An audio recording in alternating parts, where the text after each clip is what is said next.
Hi everyone, and welcome to the 15th devlog for Vane. We've been working hard over the last month, and we have a lot of new features and changes to show you. As usual, this is a devlog and not an update summary, so the changes here are not live yet and are still heavily work in progress. We're also going to cover some stuff that's work in progress and may not appear in the 0.016 update. Be sure to wishlist Vane on Steam if you haven't yet. It helps with the game's visibility tremendously. Without further delay, let's get into it. We've started work on Vane's tutorial. It's going to be a somewhat simple but comprehensive streamlined introduction into the game's mechanics for new players. The map's been started, and the quest system is continuing to receive work in service of the tutorial. We've heard complaints about how multiplayer doesn't really have good ways to secure your loot, and so we've made enhanced locks non-pickable. Enhanced locks on containers in the world, like on weapon cases or crates, will now have a chance to have their key appear somewhere nearby. We're still planning on introducing more complex lock types down the road for players to further secure their bases. You can also now clone keys for locks that are within your base using metal scrap. On that note, we've also made car locks changeable. You can remove the locks from a vehicle and install new ones for security reasons. You can no longer enter the back of box trucks or RVs while the vehicle is locked, and you can't open the hood of locked vehicles to prevent people from stealing parts.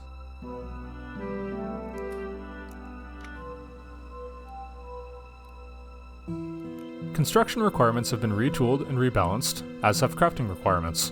We continue to balance these in an ongoing process based on a combination of player feedback, tools we've made to simulate crafting and construction progression, and playtesting ourselves. Many buildable things now have stat requirements to prevent players from being overwhelmed with possibilities that they wouldn't easily be able to build yet. We've redone the crafting system as well across the board, including cooking. Many people were very confused with the cooking and crafting systems since they were introduced, so we scrapped them and started over. There's now a dedicated inventory for the workbench, and recipes are crafted or cooked by selecting them, which then adds them to a crafting queue. While using the workbench, your character builds or cooks whatever's in the queue. What's more, we've introduced a burning mechanic for fire pits and fireplaces, meaning you can burn flammable items in order to raise the temperature to cook food. Items in the inventory UI now have better tooltips. They now display the item name and properties when hovered over. In addition, the player inventory now remembers what segment was previously selected.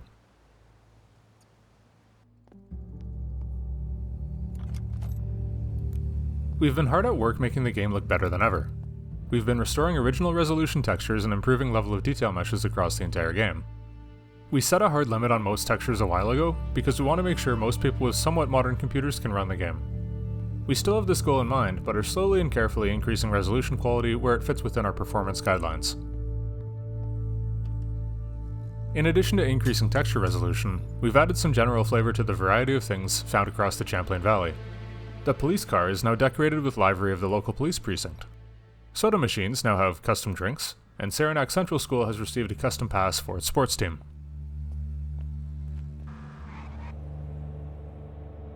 Cars now appear rusty depending on their chassis damage.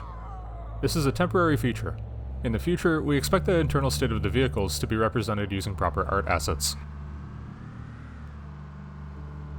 We've added gameplay settings presets to the new game menu. You can consider these like difficulty levels. We have a lot of options in the game which do overwhelm new players, so we wanted to add these to simplify the new player experience. The server browser has seen some improvements. You can now hide servers, and the server browser is sorted by player count by default. Many community members discussed modifying the Night of the Living Dead disc in-game to watch other movies. We've seen this and added the ability to play videos from a local file or from the internet. It can't play YouTube or anything, just raw video files, but we hope this makes it easier for people who want some other content on the in-game TVs. Fists now cause blood spray. Containers will now display their new name when renamed. Washing machines now have a dedicated UI. Many people were confused by this, which surprised me because they're an inventory with an on and off switch. However, the community seemed to really want to use detergent when cleaning clothes, so we made a dedicated UI for this. You can now operate washing machines and add detergent to speed up the process. The chat box now has segments. It seems to be very common that people would play multiplayer and start using the chat box, but be completely unaware that, by default, chat would only send to the immediate vicinity. We added a segment button to better indicate to players where their chat is going. We've added custom cursors across the game. This isn't really a huge feature, but it does add a bit of polish. We've removed the computer UI and all behind-the-scenes computer code. We're going to be rewriting computers shortly. Computers will run an operating system and have software installed depending on the computer. This ranges from story-based and cosmetic applications like chat or email clients, to functional tools like power grid controllers and weather radars. The system is heavily work in progress, and if I'm being honest, I wouldn't expect it for the 0.016 release. We've done some work on the code behind tree chopping. Many players reported that in multiplayer there was a significant lag when chopping down a tree. That's been eliminated. The charging stations at gas stations now accommodate and charge car batteries. We've fixed a bug where equipped clocks wouldn't tell the time. These consume much less battery than cell phones, so consider using them when battery life is a concern. We fixed some exploits with chairs and vehicles allowing you to clip through walls. Obviously this sort of thing is a major concern to us, particularly in multiplayer. We've done some behind-the-scenes work on Steam-independent multiplayer. We've always been big advocates for developer transparency and openness, so we want to ensure that players that don't want to use Steam, or those that can't use Steam due to network issues, can still play multiplayer. We've fixed some bugs that would prevent direct connections, and added a couple of quality of life features for non-Steam players.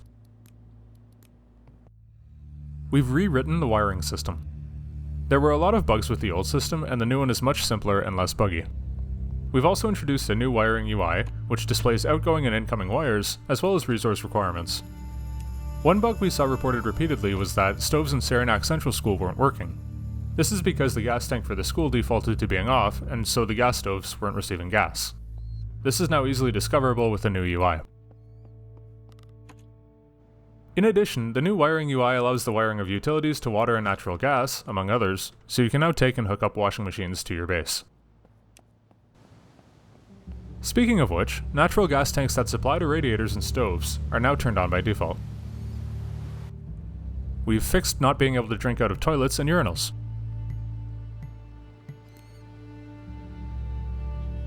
We added an outgoing VoIP volume slider. For some reason that we're still not quite sure of, some players had absurdly quiet microphones in multiplayer. They can now accommodate for that via their settings menu.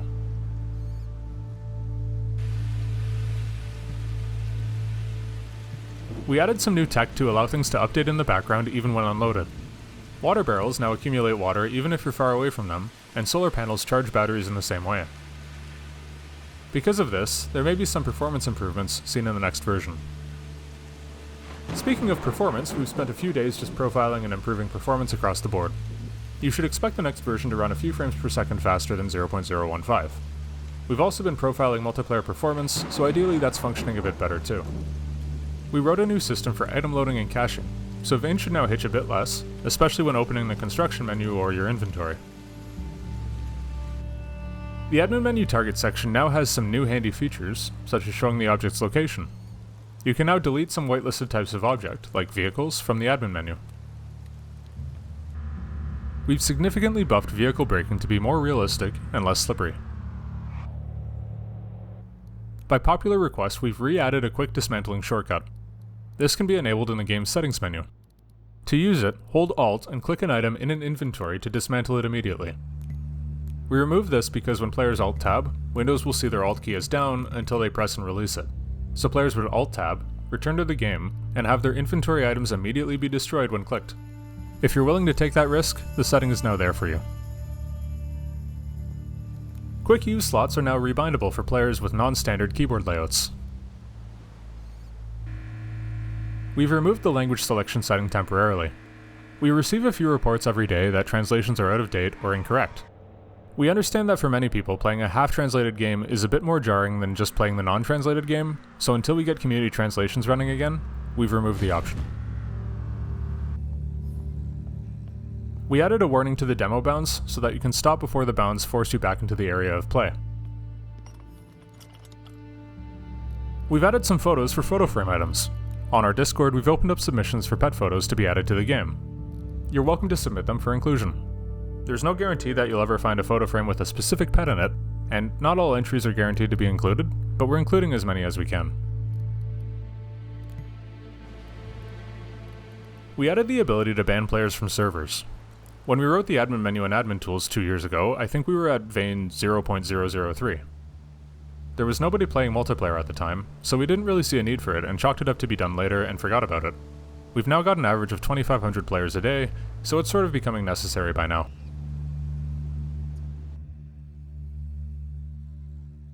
We've been working on integrating Lua into Vane. We've been very quiet about this because we want to act very carefully when approaching it, and it's going to be a long process. You're not going to see mods pop up overnight. However, we're excited to get this out there. We're going to start by allowing dedicated servers to run Lua so that server hosts can automate server tasks, send messages to players in-game, etc. There's no documentation for it yet, and it's heavily in development, so stay tuned.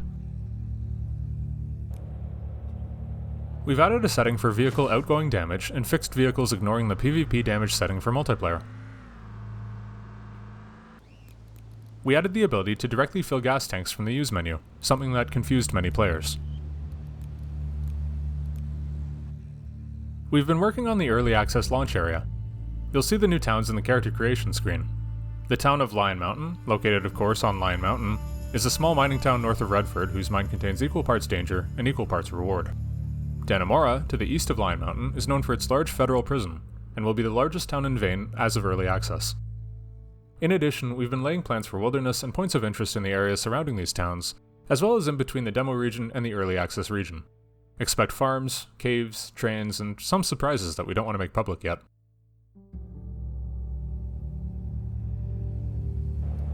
We've raised the demo stat cap up to 75 temporarily. This is because some intermediate construction and crafting recipes now require some stats above 50. Once early access launches, we're likely going to turn the cap back down to 50.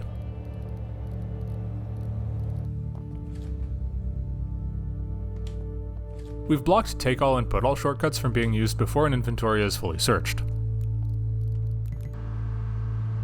We've corrected a bug that caused the sun to slip time in the later months of the year. Some players found that once autumn and winter arrived, the sun would set at weird times like 10 in the morning. We've corrected this bug, and the sun is now in the scientifically correct location for the time of day and year. We've added spray can functionality.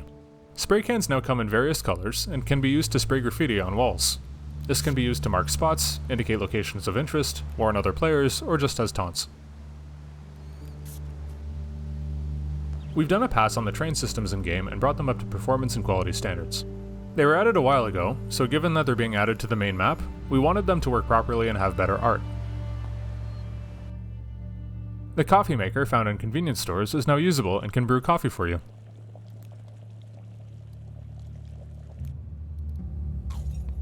We've added some new music to the game, created by our talented composer Alyosha. You can hear it at the beginning of this devlog. We've improved the usable UI. It's been in the game for a very long time and has largely been untouched. Usable things now have colors and icons displayed, and we've moved any captions or disabled reasons off to the side. It should now be easier to read when scrolling, and you can now instantly identify which use option is for what thing, which especially helps in denser areas like vehicles, where you could be looking at 3 or 4 different things at a time.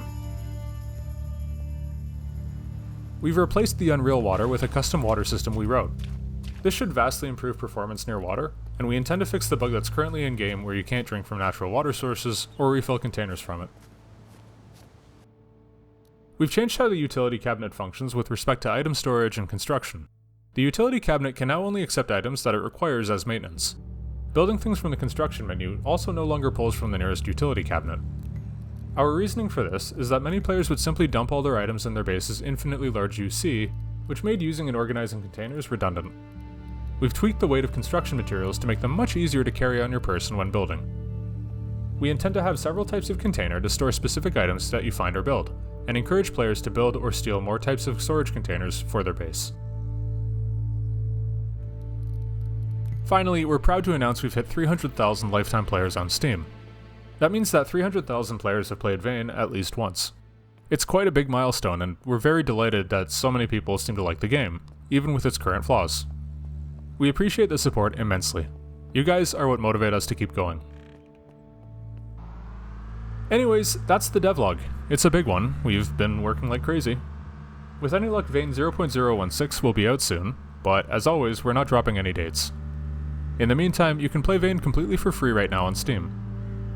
If you haven't yet, please consider wishlisting the game to support us or donating if you feel so inclined. Links are in the description. Thanks for watching, and we'll see you in the next one.